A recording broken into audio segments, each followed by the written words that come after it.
Hey guys, welcome to my very first reading vlog. Today it is May 21st. It's a beautiful morning. Yesterday I just finished Wuthering Heights by Emily Bronte, which I gave a 9 out of 10. I thought it was absolutely amazing.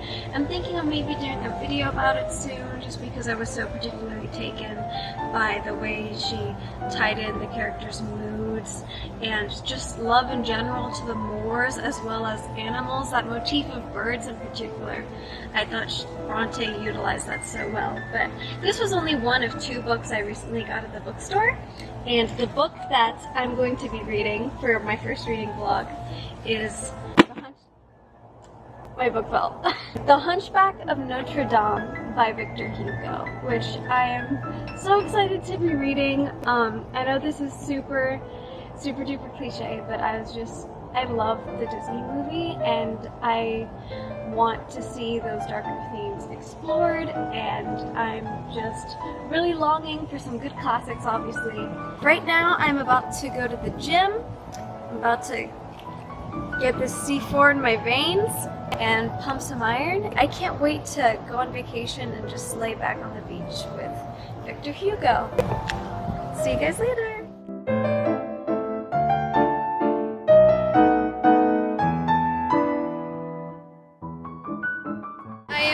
Walking back from the gym now.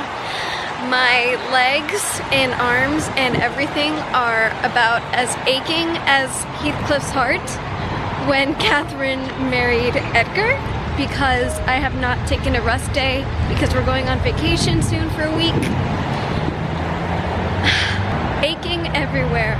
Once I finish walking back home, I think I'm going to do some research on Victor Hugo just to get some context before I start reading Hunchback.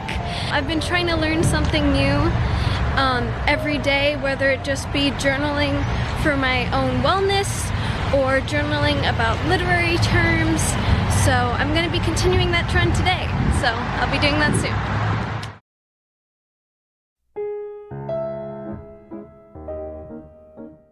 Hello, it is May 23rd, just about 8 a.m. We're about to leave on our vacation, which is exciting, but you may notice my face is a little bit swollen. That's because yesterday at my friend's graduation party, I had an allergic reaction, and you could already say that's just poor timing, but I had to get a steroid injection in my butt, so quite literally a pain in the ass. Anyway, I'm getting drowsy because of my Benadryl that I had to take, and I also was able to get even more notes on Romanticism done, just about the totality of the Romanticism movement in general in France. But for now, I'm ready to get my ass even more flattened on the 8-hour trip up to the Panhandle and just rest, because like I said, my Benadryl has made me extremely drowsy. So I'll see you guys later.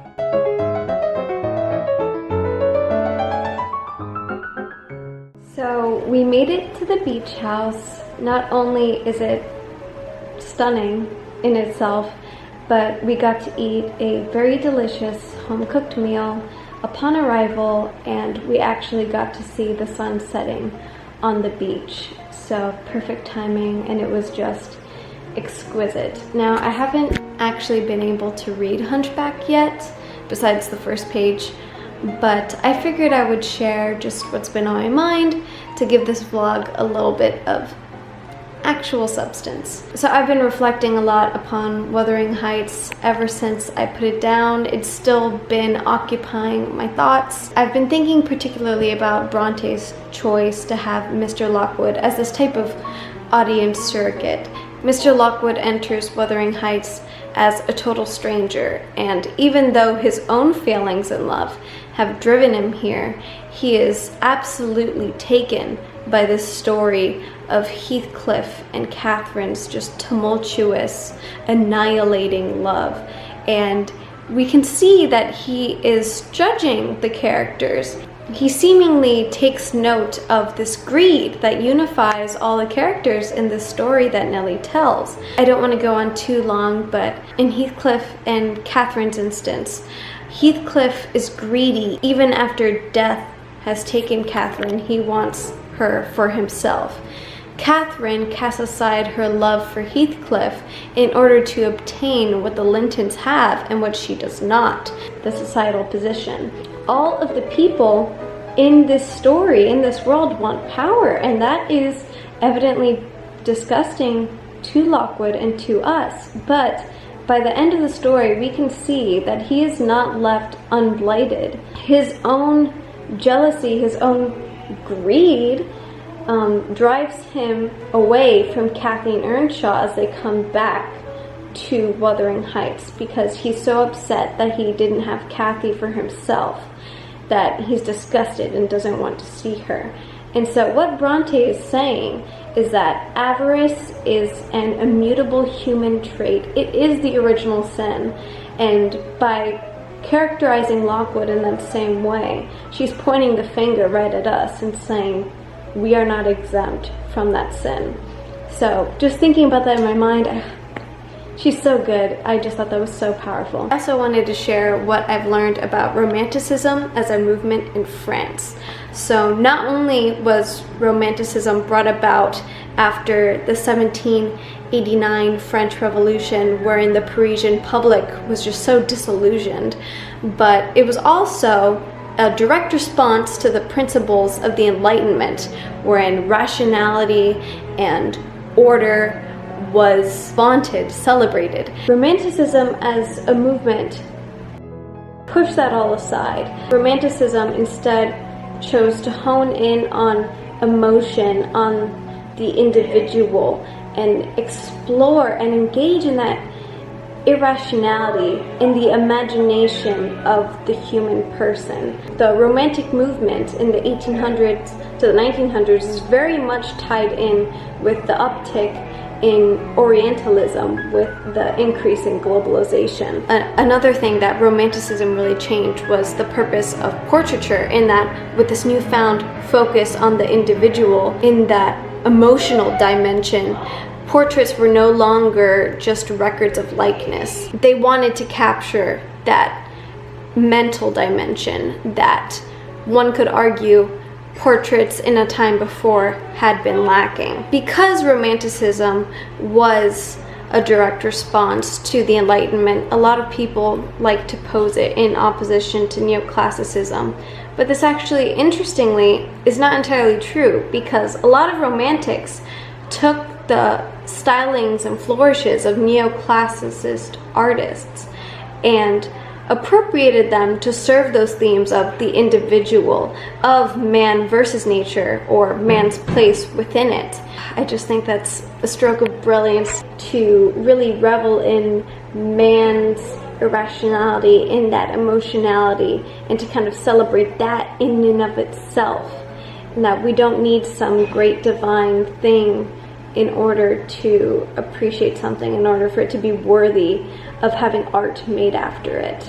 Being human is enough. So yeah, that's my ramble for tonight. I'm very tired, and I'll see you guys tomorrow. It's gonna be a good one.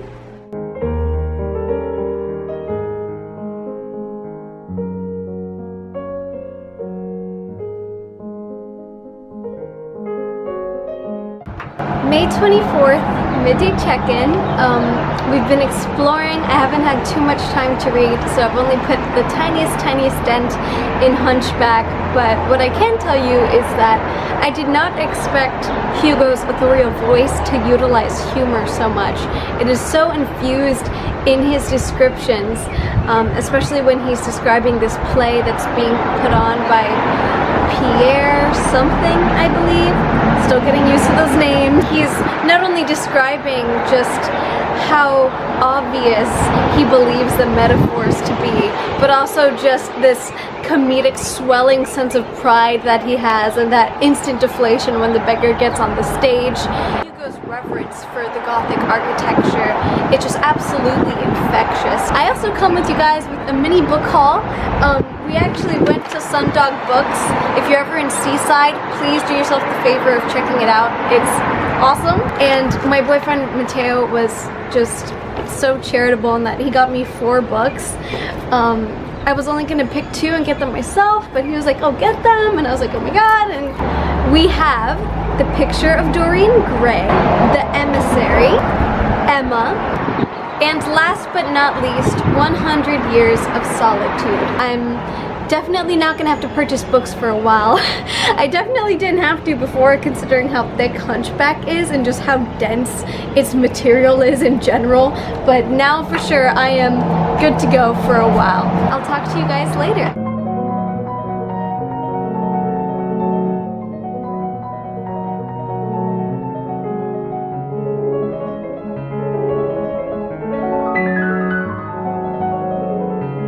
Good morning, it's May 25th. Our dinner last night at the Old Florida Fish House was amazing.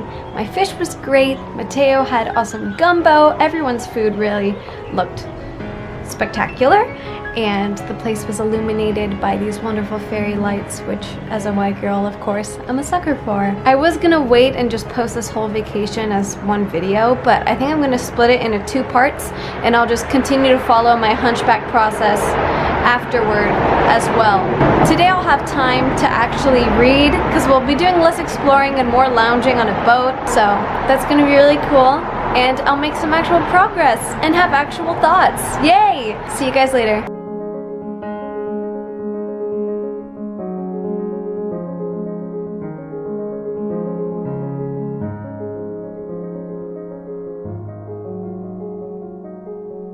Boat trip successful. I'm about 21% of the way through the book, and wow, Hugo's use of water imagery is just so appropriate, I feel. Just like water can go from a typhoon to an idyllic oceanscape, so too does Hugo's writing go from lyrical to just droning, and just pages and pages of him loving to speak like a waterfall divulges water.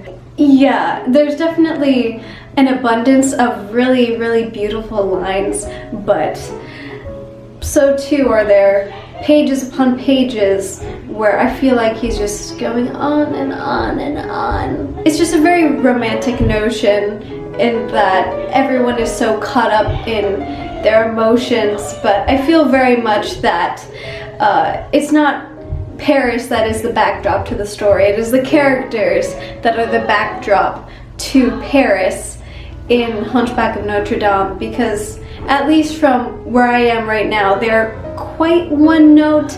They're very much not characterized by what they do, but by what Hugo tells you about them. No, I am enjoying it. I don't think it's bad at all, but he could be a little bit more concise. Definitely biggest kudos I can give to Hugo is that I really feel like I am there. For all the droning that he can be prone to, there's definitely not a moment where you can't picture the architecture, where you can't see the Palace of Justice, or any of the characters. He describes them vividly. You feel like their faces are staring right at you. So, end of this vlog, part 1, Hunchback. First vlog ever, first reading vlog ever, so hopefully that wasn't horrendous. I'll see you guys next time. Feel free to hit all the buttons, and yeah.